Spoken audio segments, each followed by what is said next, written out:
It is absolutely hammering down outside, so I thought I would stay in my car until it passes over and make this message to the people of Wales who will be going out to vote on May the 7th.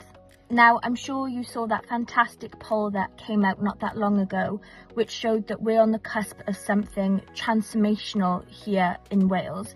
Plaid Cymru has a real potential to win this upcoming Senedd election, which will mean so many different things for the people of Wales. But what it will mean above all else is that we will finally have a government in charge in Wales that will put the people of Wales first and foremost. Not Westminster, not London, but your average day Welsh people. But we know that the results of this poll are not set in stone, but what it does show is a clear pattern that's emerging, and that's it's going to be a real two-horse race between Plaid Cymru and Reform, and that every vote is really going to count in ensuring that Reform do not get into power here in Wales. And that's why local and grassroots campaigning and activism is so important in this campaign. And we saw how important local activism was when it came to the Caerphilly by-election.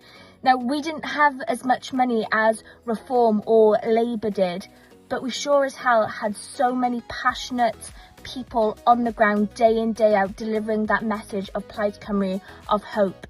Now, to get involved, you don't have to be a political expert. You just have to be someone who cares about Wales and wants real change. So please, if you want to stop Reform and if you want to ensure that Plaid Cymru win this upcoming Senedd election, which will lead to a better Wales, a fairer Wales, a more equal Wales, it will bring in a new leadership that we so desperately need, then please help out with campaigning, and let's get organised, because us having people on the ground is what's going to make a real difference come May the 7th.